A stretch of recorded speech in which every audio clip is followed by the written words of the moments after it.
অনুষ্ঠানটো 3 দিন জুৰি হ'ব আৰু ছিংগাপুৰত ভাৰতৰ সৰ্ববৃহৎ অনুষ্ঠান যিটো প্ৰেজেণ্টেশ্যন কৰিছে ভাৰত চৰকাৰৰ হাই কমিশ্যনে বস্তুটো প্ৰেজেণ্ট কৰিছে আৰু আমাৰ 10 MMS আমি যিটো নৰ্থ ইষ্ট ফেষ্টিভেল দিল্লীত কৰোঁ আমাৰ নেতৃত্বতে অনুষ্ঠানটো হৈছে আমাৰ চিফ মিনিষ্টাৰসকল যাব আমাৰ লিডাৰসকল যাব তাতে বিজনেছ মিট পাতিছোঁ ইনভেষ্টৰ মিট হোৱা হৈছে তাৰ লগতে 2 দিন এক্সিবিশ্যন হ'ব 20 আৰু 21 ছেপ্টেম্বৰ তাতে চাহৰ চেম্পলিং হ'ব তাতে খাদ্যৰ এটা ডাঙৰ প্ৰদৰ্শন হ'ব 150 জনীয়া এটা কালচাৰেল ট্ৰুপ যাব বিহু সত্ৰীয়া আমাৰ বিভিন্ন নৃত্য প্ৰদৰ্শন হ'ব জুবিন গাৰ্গ যাব আমাৰ এটা বৃহৎ এটা ফেশ্বন শ্ব' হ'ব 8 গৰাকী ডিজাইনাৰে আৰু তাক চাবলৈ মতা হৈছে বিভিন্ন ৰাষ্ট্ৰদূতসকল আৰু তাৰ লগতে ছিংগাপুৰত থকা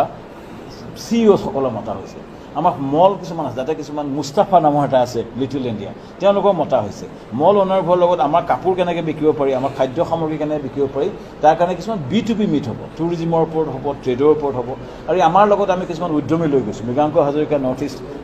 আমাৰ যিটো ৰেষ্টুৰেণ্ট হোটেল এছ'চিয়েশ্যনৰ ফালৰ পৰা যাব আমাৰ ডেভিড গগৈ তেখেতে জিৰাণ ব্ৰিক্স ষ্টাৰ্টআপ এণ্টাৰপ্ৰাইজ তেওঁ যাব ঋষি ৰাজৰ তেওঁলোকৰ চাফৰ এজি যাব আমাৰ উলাহাটী যাব অসমৰ বহুকেইজন উদ্যমী যাব উত্তৰ পূৰ্বৰ কেইবাজনো উদ্যমী যাব আমাৰ অগৰৰ প্ৰদৰ্শন কৰাব জেহেৰুলহঁত যাব আমাৰ অগৰৰ তাত বিৰাট এটা আমি পাৰফিউমৰ ডিমাণ্ড দেখা গৈছে চ' 3 দিনীয়া অনুষ্ঠানটোত মূলতঃ আমাৰ উদ্দেশ্য হৈছে কৃষিজাত সামগ্ৰী বা টুৰিজিম আৰু আটাইকে হস্তশিল্প 10 গৰাকী ডিজাইনাৰ যাব আমাৰ এৱাৰ্ড উইনিং আমাৰ হস্তশিল্প তাতে প্ৰদৰ্শন হ'ব চ' আমাৰ মূলতঃ উদ্যমী মূলতঃ প্ৰদৰ্শন হ'ব